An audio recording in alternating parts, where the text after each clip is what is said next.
não parar, não precipitar e não retroceder. Então dizer para esse cara, sabe quando nós vamos parar? Nunca. Nunca na sua porca vida. Né?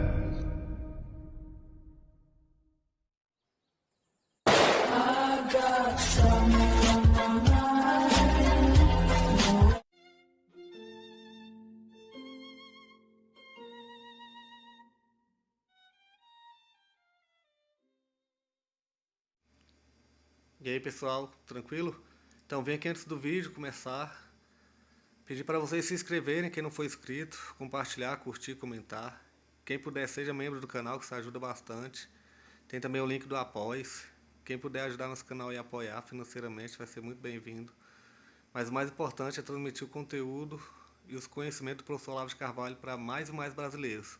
Então compartilhe e ajude aí nossa causa. Muito obrigado a todos os membros, apoiadores do canal. Fico muito feliz. Tenho certeza que a gente está no caminho certo. Então fiquem com o vídeo e até mais. Valeu! Então a crise do mundo moderno é a queda do Ocidente no materialismo mais grosso, mais crasso, a partir sobretudo do século XVIII e XIX. O materialismo se torna de fato a crença dominante.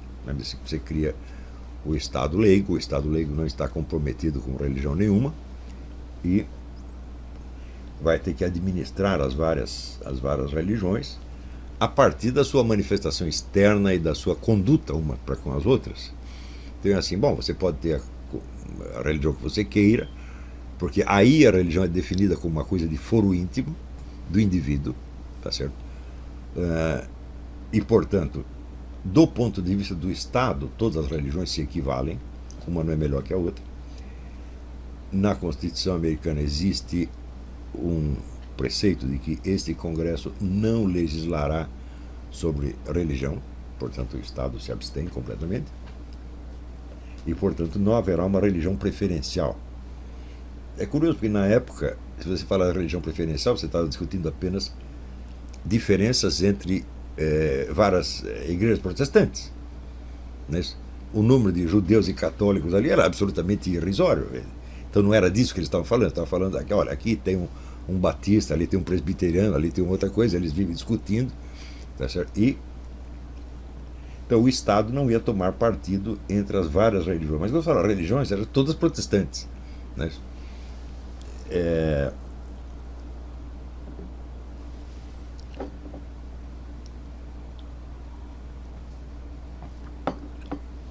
E este, por assim dizer, indiferentismo em matéria religiosa estava consagrado nos regulamentos da maçonaria. Quando, em 1717, mais ou menos assim, existe um par de criaturas, um inglês e um francês, né?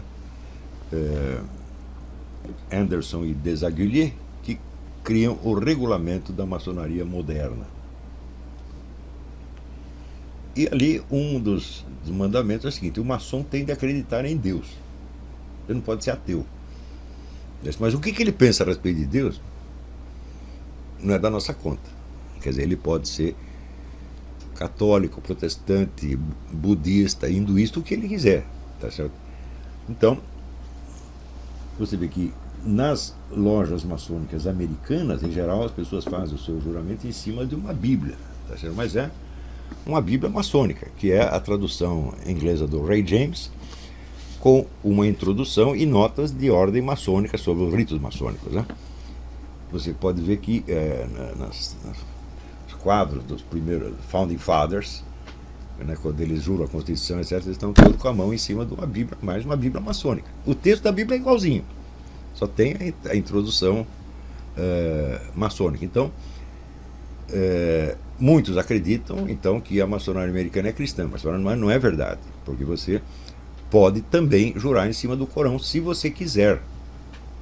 E veja que isto começa então na maçonaria, tá certo? E se propaga para dentro do mundo político americano, onde recentemente houve um deputado eleito, né, Keith Ellison, que fez o seu juramento de fidelidade sobre o Corão e não sobre a Bíblia. Isto, para o maçom, é inteiramente legítimo.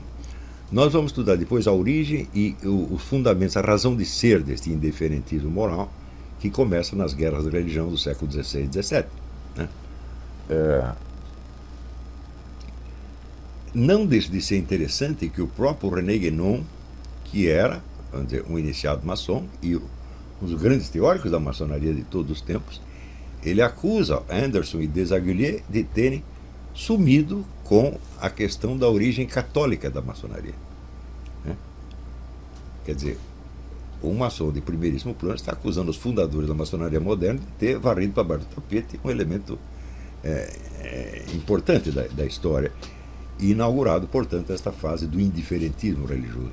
Mas, por outro lado, se não fosse esse indiferentismo religioso, como é que poderia o René Guénon estar falando tanto de Islã dentro de um contexto maçônico? Não seria possível, né? Então, de certo modo, a obra do René Guénon se torna possível dentro da esfera maçônica graças a esse erro que ele atribui aos fundadores da maçonaria moderna. Digo maçonaria moderna porque, de fato, a maçonaria remonta a muitos séculos antes, através das corporações. Corporações eram organizações de profissionais de uma certa área, por exemplo, médicos ou construtores, pedreiros, né, empreiteiros, como nós chamaríamos hoje, que transmitia, então, aos seus membros não só as técnicas do ofício, a ciência, né, que eles iriam praticar, mas também a sua formação religiosa, tá certo?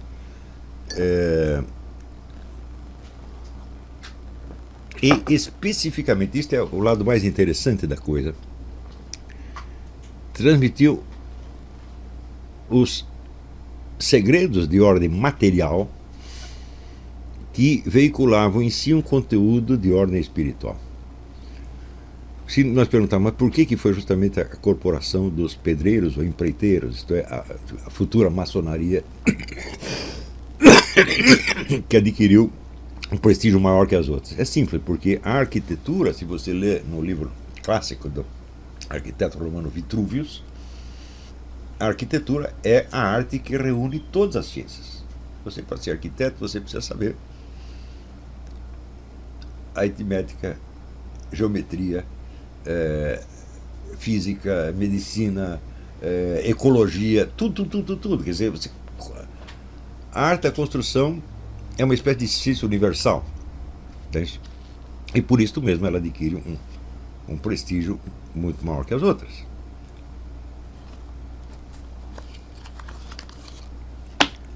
Então, é notório, vamos dizer, que até uma certa fase na história, que nós chamamos de Idade Média, todo o conhecimento esotérico dessas organizações estava, por assim dizer, consolidado em pedra.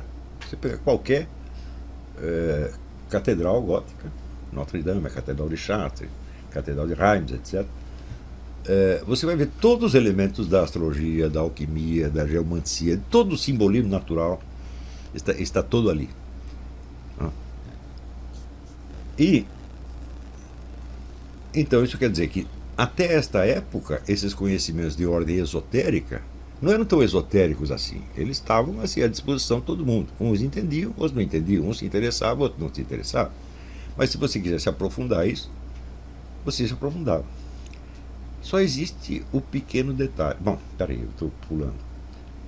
René Guénon então acreditava que o Ocidente tinha entrado num caminho destrutivo por perder a noção da espiritualidade e especificamente por perder o esoterismo. Só tinha sobrado o exoterismo católico ou protestante, reduzido, portanto, a regulamentos de ordem moral, por assim dizer. Dizia ele, nem por isso essa religião perde sua legitimidade. É uma religião revelada, ela mantém a sua autoridade, etc., mas ela está em versão diminuída. E a única maneira de restaurá-la é reinjetar nela o esoterismo. E o esoterismo só sobrou, diz ele, só restou no Ocidente através destes últimos remanescentes das iniciações de ofício, que são a maçonaria companheirária. Por outro lado, a maçonaria companheirária também se desgastaram muito, perderam muito do seu alcance espiritual e se reduziram, por assim dizer, a um ritualismo oco. É isso. Olha, eu tive a ocasião de verificar isso aí, porque uma vez eu escrevi um artigo sobre o simbolismo maçônico na flauta mágica de Mozart, e imediatamente vários grupos maçons se interessaram pelo negócio e me chamaram para fazer conferência. E eu cheguei lá, eu vi que os caras não entendiam absolutamente. Eu nunca fui maçom na minha vida, mas eu tinha estudado o negócio, né? Eles não entendiam lufas do simbolismo maçônico, e muito menos das doutrinas metafísicas da maçonaria.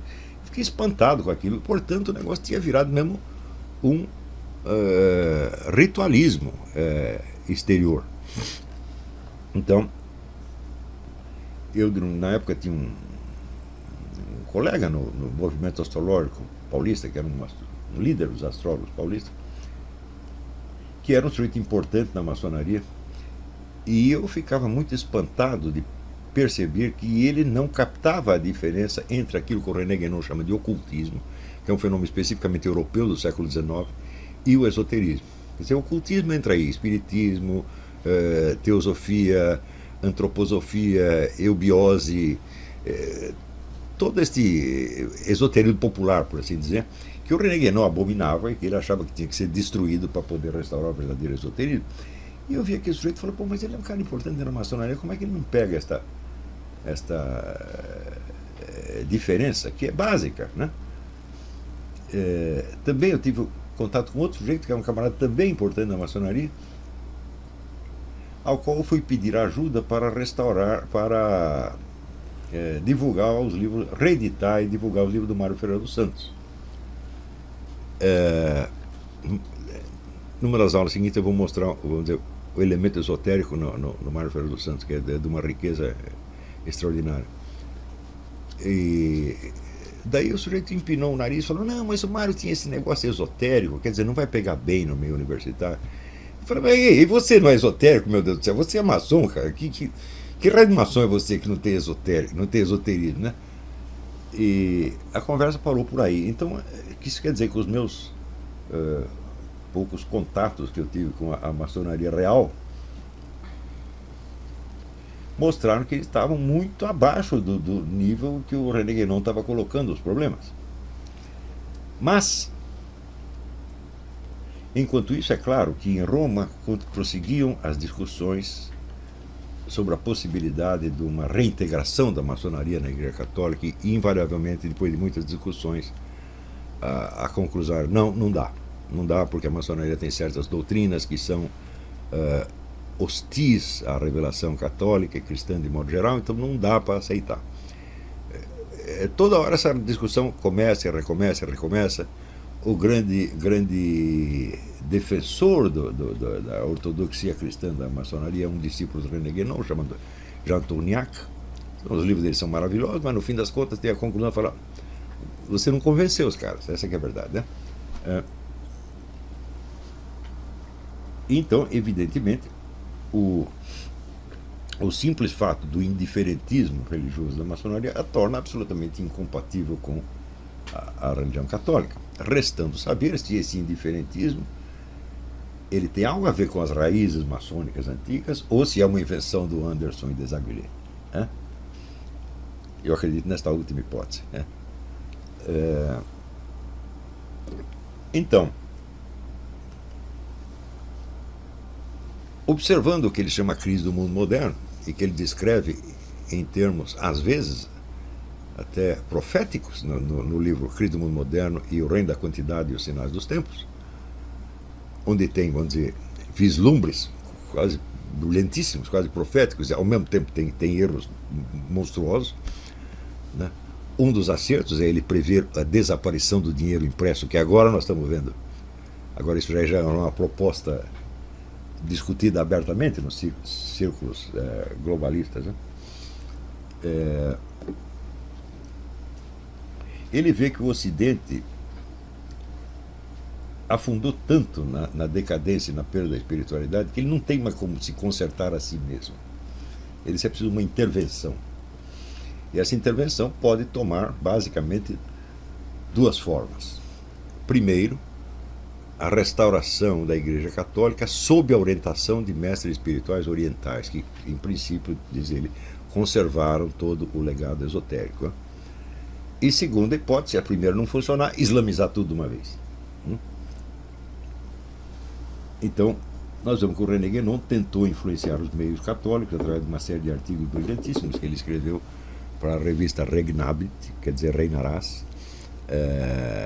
nos anos 30, 20 e 30, onde ele tentava, através da interpretação dos símbolos cristãos, restaurar uma espécie de consciência esotérica entre o seu público, especificamente clerical, mas que a partir de um certo ponto ele desiste disso e ele muda para o Egito. E no Egito ele se islamiza completamente. Não que ele tenha se convertido ao Islã, essa noção é totalmente absurda. Na esfera esotérica não existe conversão. Tá certo? Então, se você é um praticante sufi, você está livre para praticar os ritos da religião que você quiser, isso não vai fazer a menor diferença, porque o que interessa não é a casca, é o núcleo. Então, o próprio Mohyeddin Ibn Arabi, que foi o maior dos mestres sufis, ele dizia: o meu coração é ao mesmo tempo uma mesquita, uma sinagoga, uma catedral católica, um templo budista, etc, etc. Isso que não quer dizer que exotericamente ele não continua sendo um muçulmano ortodoxo.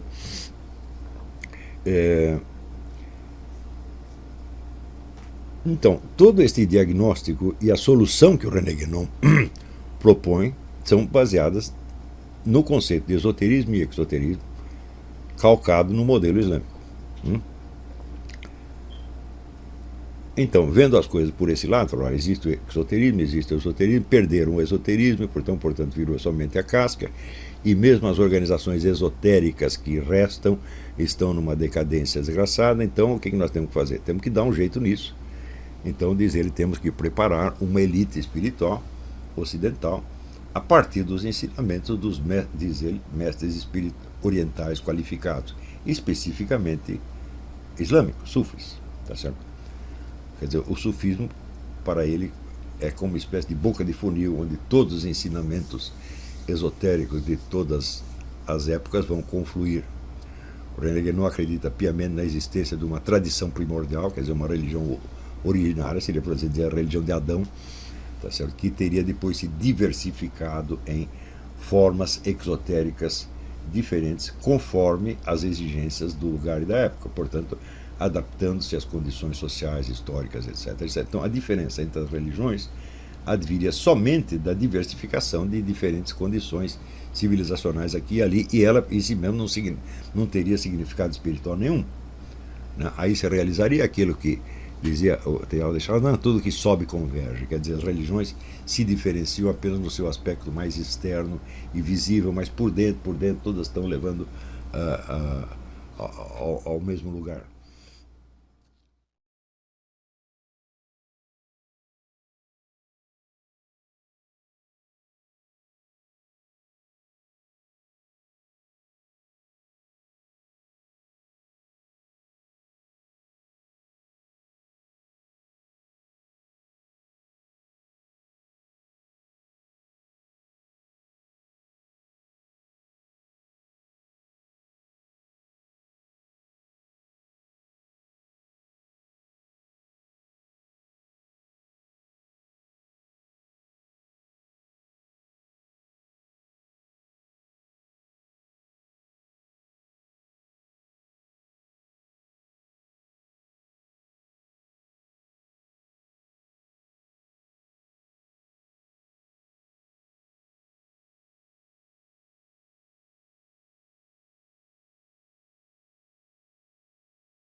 Chegamos a mais um final de uma aula, de um vídeo. Espero que tenham gostado. Quem não se inscreveu ainda, se inscreva, compartilhe, comente. Ajude o nosso canal, apoie, seja membro. E ajude o nosso canal a chegar a cada dia a mais brasileiros que precisam muito do conhecimento do professor Olavo de Carvalho. Então é isso aí, fique com Deus, até o próximo. Valeu! Então é isso aí, pessoal. Que é o nosso canal, que são alguns livros que eu já li.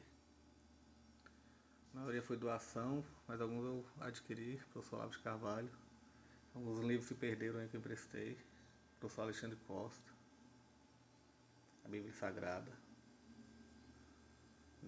10 lições sobre Karl Marx. Indico a não ler esse livro, que é muito ruim mesmo.